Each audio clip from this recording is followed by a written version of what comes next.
Hello everyone, welcome back to Relax with Animal Facts.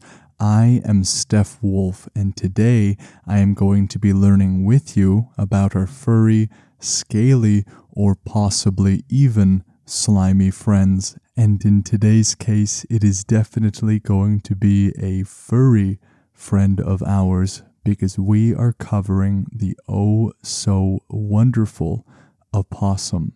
This is, of course, a very, very special listener episode dedicated to Kristen, Hannah, Gray, Sylvia, Juliana, and Elena. Thank you all for taking the time to write in and for such a great suggestion. I hope you enjoy your very own episode. Thank you all for taking the time to write in and for requesting such a cool animal. If you would like your very own podcast episode and to learn about a cool critter that you find interesting, you can request an animal in one of three ways. You can send a message to the Instagram Relax with Animal Facts. You can go to relaxwithanimalfacts.com and click on the Animal Request tab. And lastly, you could always email relaxwithanimalfacts@gmail.com.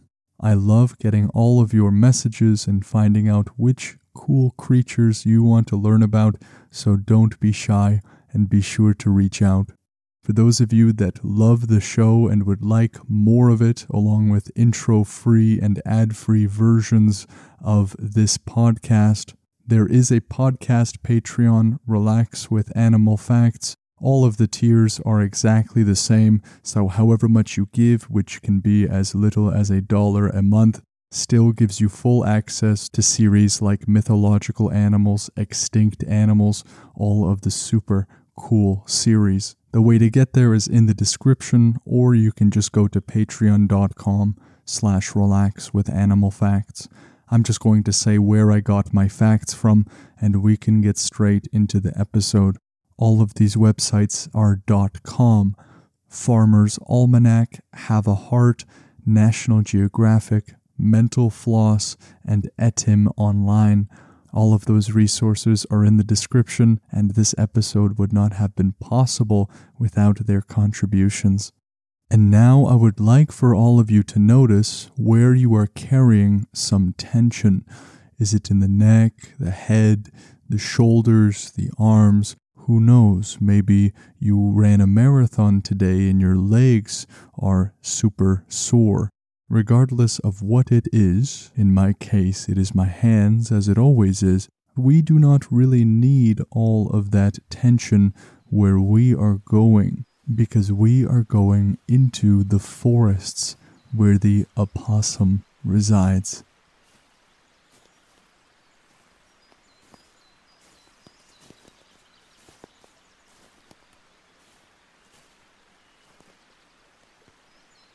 Now, one thing is very important for us to address right from the beginning. There might be some who say, isn't the first letter in opossum supposed to be silent? Or maybe isn't it supposed to be pronounced opossum? It seems as though it is a bit of a misconception that the first letter of opossum is supposed to be silent. Silent like, say, the K in know or knowledge. But according to our modern dictionaries, they seem to be unanimous in describing the pronunciation of this word as opossum in order to distinguish it from a creature known as possum. There is a creature with that distinction that is in Australia, and so to make sure that we know we are talking about the same creature, especially for those Australian listeners out there, so that is why I am saying opossum as opposed to just possum. Now, in North America, the word opossum and possum are used very interchangeably and describe the same creature, and the most common or well-known opossum that we find in North America is the Virginia opossum. And these critters are in fact the only marsupials found north of Mexico. Now here's that word again, marsupial. If we remember, say, from the wallaby or from the kangaroo episode, we might remember what that distinction means. The opossum is a marsupial because they are mammals that carry and nurse their young in pouches. And these marsupials that are in Canada and the United States are the only representative of that marsupial group. We have no kangaroos, no wallabies. All of the cool critters are miles and miles away in Australia. So the scientific name of the opossum is Didelphidae. And normally, as many of you know, we go into that scientific name a little bit more to see how apt it is. But this scientific name seems to me to be a bit confusing. That word Delphi that is smashed in there comes from the Greek word for a dolphin, and that prefix there, D, usually means that it is coming away or away from something. So the scientific name seems to imply that the opossum is away from a dolphin or far removed from a dolphin. This word also sometimes has mythic or fantastical origins, but I certainly can't figure this one out. But moving on, from their nose to their tail, they are about 2.5 feet on average. They will weigh between 8.8 to 13.2 pounds. That's between 4 and 6 kilograms. They will survive on an omnivorous diet, which we will dive a little bit deeper into in just a moment. But let us first cover some other things before we circle right back into this fact. I first would like to cover the fact that has made them so popular, or the fact that they are most known for, and that is their ability to play dead. But I'm not sure if using the word ability is as descriptive as it should be, or even if it is a mischaracterization of this behavior. The reason I say that is because the opossum cannot choose when they play dead.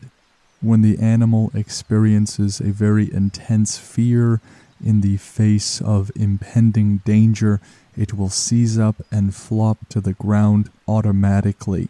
So we cannot really attribute the effectiveness of this behavior to some kind of inherent acting ability. They do not actually have a choice to be theatrical. So when a predator gets up close and the opossum gets very fearful, it will seize up and flop onto the ground, where it can stay for hours and hours, staring blankly ahead with its tongue sticking out. And so I find it fascinating that perhaps the most popular fact about this critter is slightly misunderstood by many. But regardless, this involuntary reaction serves a purpose and does it very effectively. It isn't enough, however, for the opossum to simply look dead. It will do something else also automatically to try to really sell this theatrical performance. They will release a smell that can only be described as putrid in order to feign or fake the processes of a natural decomposition. So when some creatures come by and they just take a little whiff of this opossum, chances are they will look for their dinner somewhere else.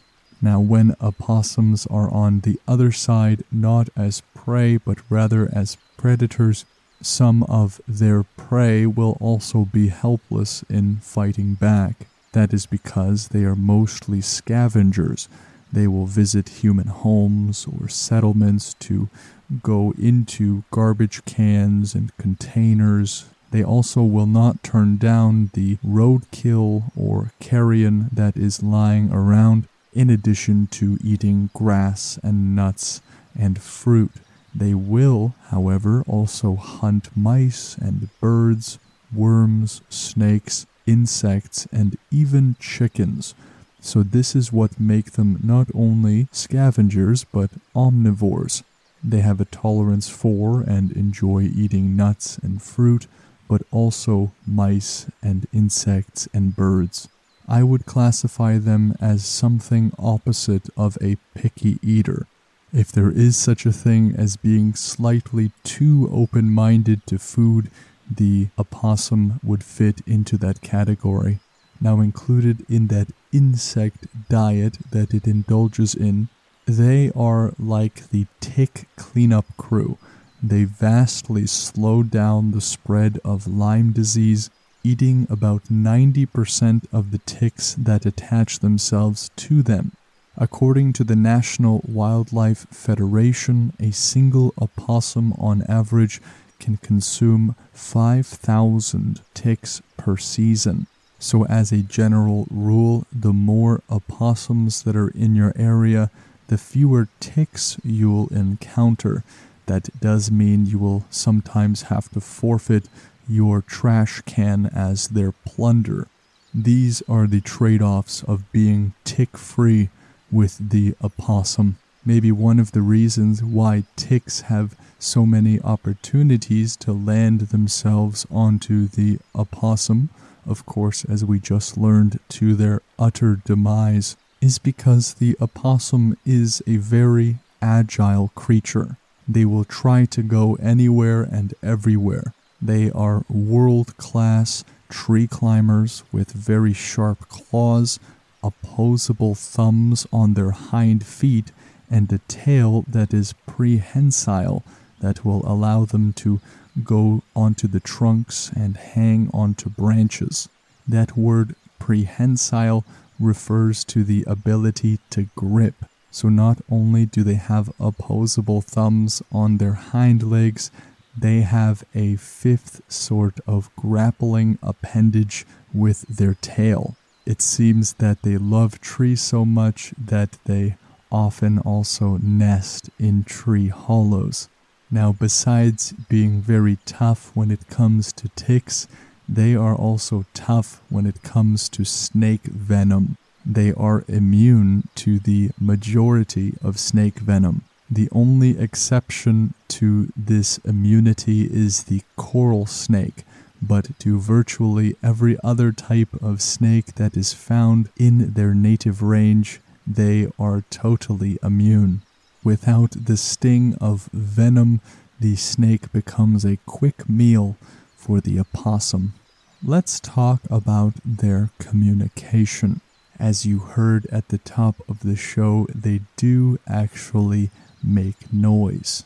You usually or likely haven't heard an opossum make noises before because they are generally quiet creatures. But they do indeed have sounds or calls that are peculiar to them.